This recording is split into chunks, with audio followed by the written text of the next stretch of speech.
Welcome back to the FreightWaves Health and Pharmaceutical Supply Chain Summit. I'm John Kingston, the editor-at-large for FreightWaves, and I'm pleased to be joined today by Todd Fagley. He's the CEO and co-founder of MedSource Labs of Minnesota.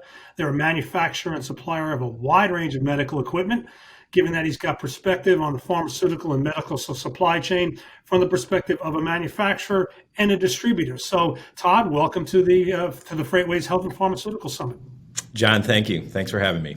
Appreciate it. So that was my little sort of nickel description of what your company does. You can talk a lot better than I can. So why don't you let the audience know what exactly is it that MedSource Labs does? Sure. MedSource Labs is a provider of medical devices, frontline products during COVID and PPE items. We're traditionally a development company. We pride ourselves on finding solutions for our patients, the end users, through medical device technology. So we really do a lot of different things, but really development is our key thing, enhancing products and getting a better outcome. That's really what we do in the marketplace. But as of this last year or so, we've been very busy helping with the COVID fight. So what were some of the things, let's say, you were doing a year ago that maybe you're doing less of now? And what are some of the things that you're doing a lot more of now because of COVID? Sure.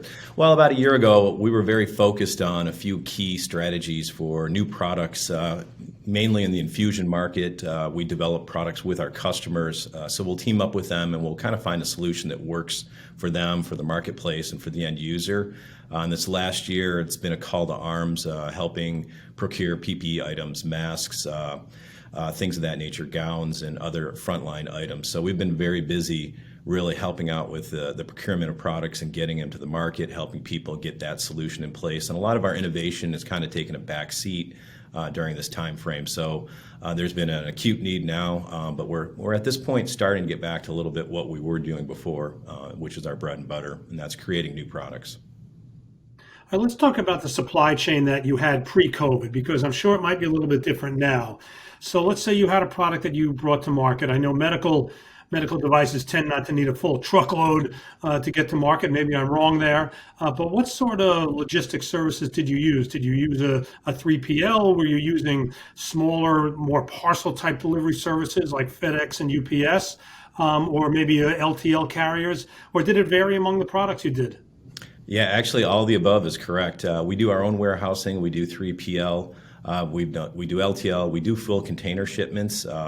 So we do it all, but what we've really seen this last 12 months is a lot of air freight. We've done a lot of air freight to get it on time, to kind of bypass the congestion that's out there.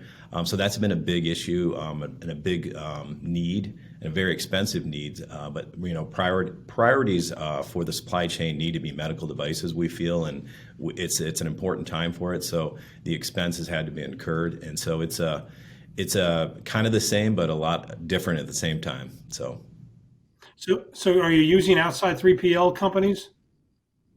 Yes, we are. Yep.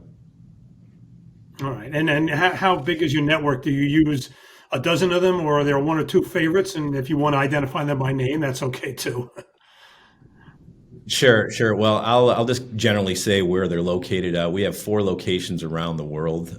Most of them are in the North American hub here and domestic, but we use them around the world to kind of expand the footprint for MedSource Labs.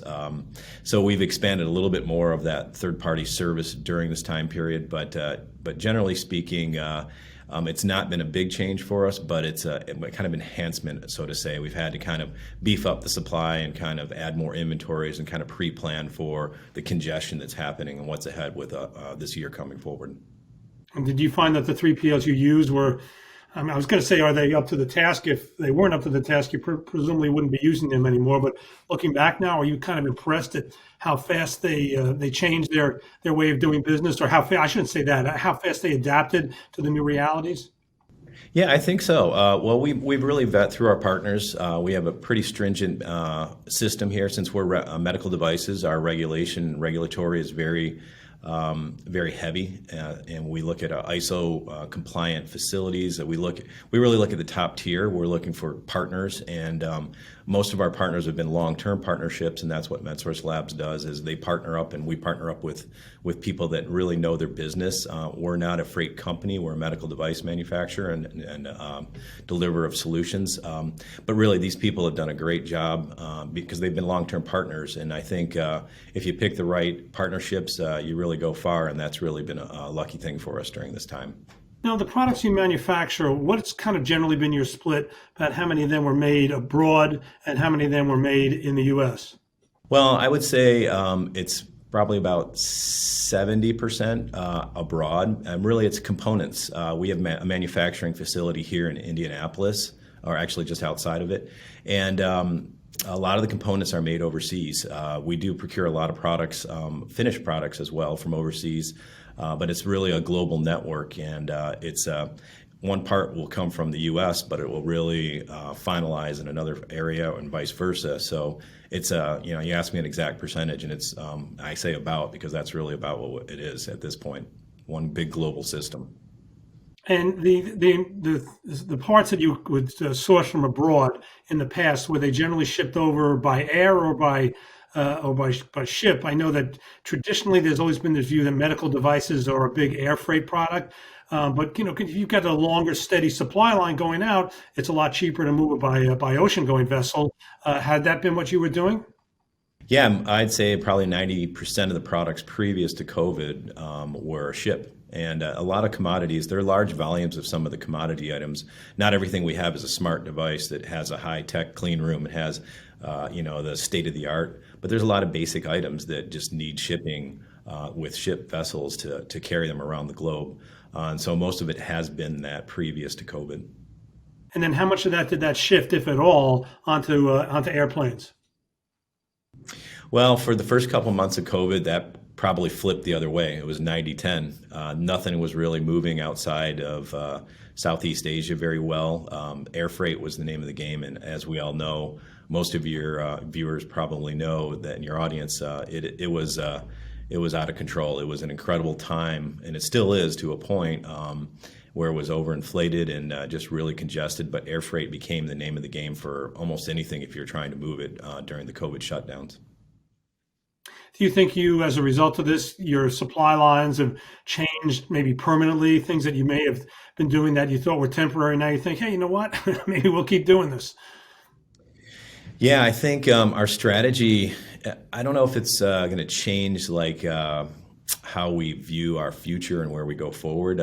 We've been looking at expanding our footprint from our sources around the globe more. We've been doing it for about the last 5 years. We've looked at moving out of Southeast Asia a bit more and moving into different countries and different partnerships and different areas. And we've been doing that. It's kind of enhanced that kind of thrust and that mindset. And I think it's good for the world. It's good for our country. And it's good for our customership and medical devices and as a whole.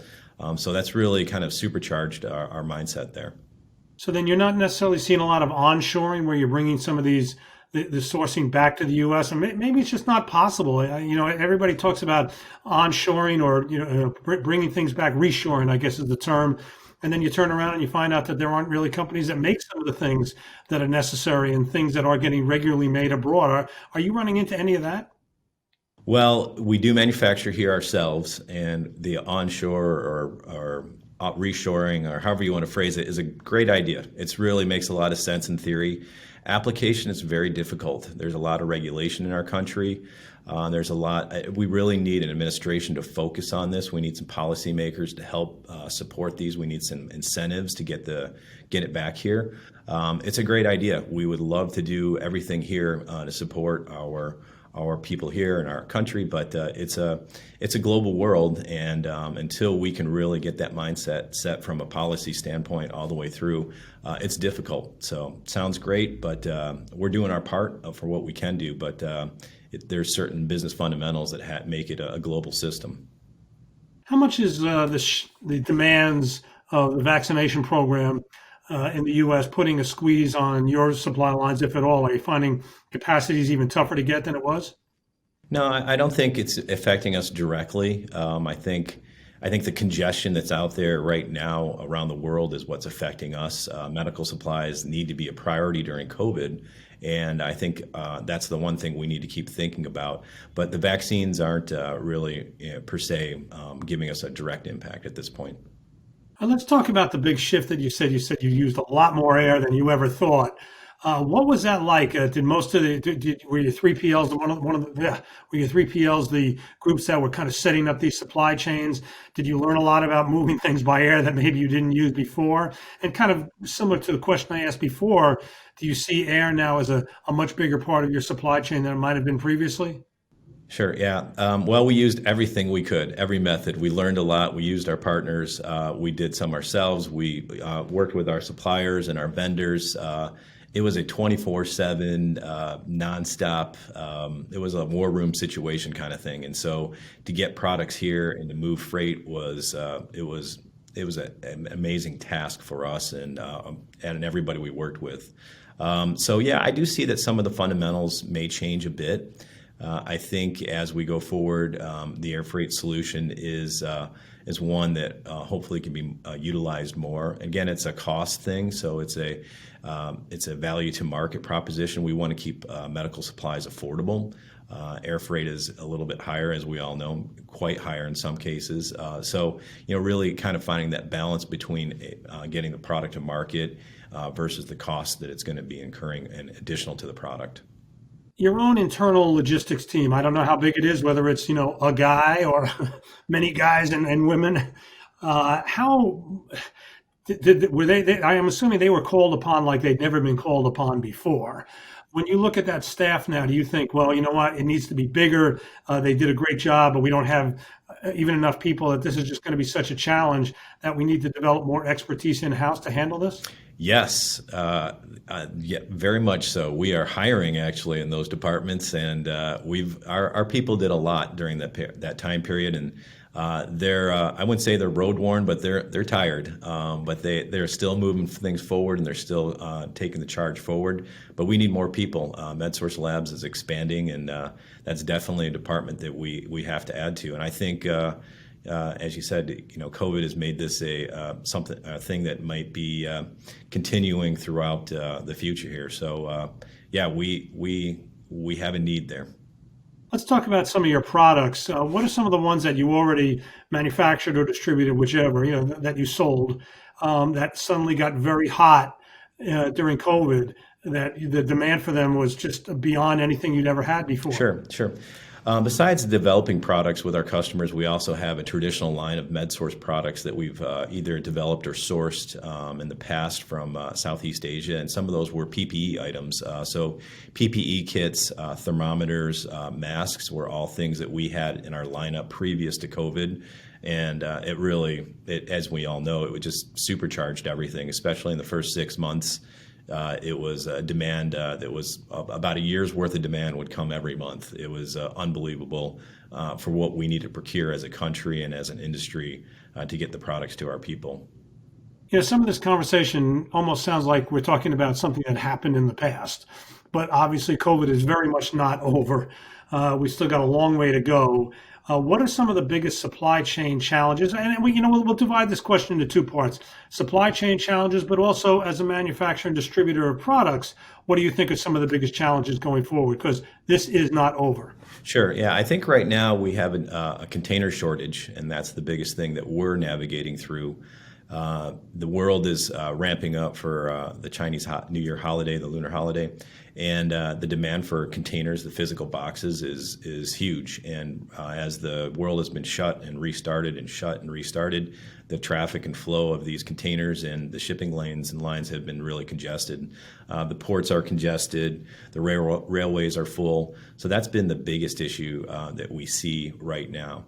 And going forward, I think it's really normalization, if you can kind of normalize where we're going. And I think that's still happening, and that's going to be the issue for the next year and beyond, is how do we navigate to get it back to where it was pre-COVID if we can. And then if we don't, then I think it's for us, it's, what we see is how do we plan for that? How do we plan for this new normal for logistics and supply? And it's going to be a wrinkle that's going to take a long time to unfold. And as you pointed, it might not unfold back to the way it was. So, but we have to be prepared for that.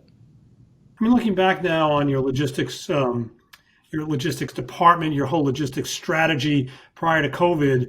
Do you feel like it could have been stronger? It could have been better? Or do you feel like it was there to answer the bell when it rang? I think we answered the bell, and I know we did. We did a great job. Our team worked tirelessly, and we were positioned right. And I think we always pride ourselves as being thought leaders and kind of preparing for the future. We were able, through our partners overseas, to really see and get a feel of what was happening previous to some of the news cycle. So we saw this coming, and we saw this as early as January, maybe even late December, where we didn't obviously know the full impact, but we understood that there was some trepidation that was happening, and we got in front of it, and I think we were one of the first out of the gates, and that really helped us and helped our customers, and really helped the need for the pandemic fight. I think by now this has been with us so long that CEOs who in the beginning were just simply trying to hang on, trying to provide leadership and keep everything together, are now getting to the point where they're still trying to do that, but they're also getting a little reflective on their own leadership. And when you look back on the last 12 months and also the time leading up to the 12 months as CEO, what do you think were some of the things that I'm assuming, based on the confidence you're expressing here in this interview, you feel pretty good about the way MedSource did during the pandemic? When you look back, what were some of the things that were particularly successful that you could look back to a strategy maybe put in place 3-4 years ago and say, you know what, we finally benefited from that after all this time? And then maybe you look at some things saying, you know what, that just wasn't ready. That wasn't ready for prime time, and that hurt us. So where your wins and losses are 12 months out from the start of this? I think the first thing that we had here is we understood that it was a call to arms, so to say, and I think there was a lot of pride in delivering these products. And when you deliver medical products, it's always important and it feels good. You're helping out people. Your grandmother, your son, your brother, all these people are getting medical devices, and it's really a great feeling. But during COVID, it's been maybe 10 times that it's felt like here, and people really have felt really strong and felt like this is really a great thing we're doing, and that's been the number one theme. And it's just during a really dark time, a good thing that we feel that we can do. And of course, we feel horrible at the same time with the situation, but it's a good feeling to know that we're doing our little part, and so that's really nice. But I would say our strategy, what was a big win, was we were diversified in our partnerships overseas and abroad, and even domestically. Our portfolios were spread out, so to say, and we already had the idea that we wouldn't be reliant upon one location or one partnership to really define what we do in the marketplace. And so that was a big win for us. I think some of the things that might have been a little bit better are communication. It was a difficult thing to do. I think that it was hard. So we had some great software solutions that were virtual already in place. But I think if we would have been a little more honed on that from the get-go, it would have helped. But we really got together quickly and overcame that. So let's say I'm the head of a 3PL company and I've never done any work in the medical supply field, and I want to get in it because maybe for companies that were in it, particularly this past year, it was very lucrative. So I came to you and I said, Todd, what would I need to do to, not just to get your business, but what would I need to do to really be a successful 3PL in the medical, in the field of medical supply distribution? What would you tell me? I would ask you to bump up your regulatory team, get the certifications that are needed, and really understand how to control the medical devices. They're regulated, and the FDA is very stringent, and they really care and want the devices to deliver accurately, and what is there needs to be controlled. And so I would say whoever you are, I think it's great getting the business. It's a very great field, but make sure that you know your regulatory side, and that'll help you launch into this business. Right. Well, now that having said that, expect to get a blizzard of phone calls, Todd, from people who want your business, now that you've given them the roadmap of how to get to your heart, right? Sounds great. We're always looking for partnerships any day. Yep. Bring it on. Okay. We want to thank Todd Fagley. He's the CEO and co-founder of MedSource Labs in Minnesota. He's been our guest here today at the FreightWaves Health and Pharmaceutical Supply Chain Summit. We hope you'll stick around for more. I'm John Kingston. Join us again.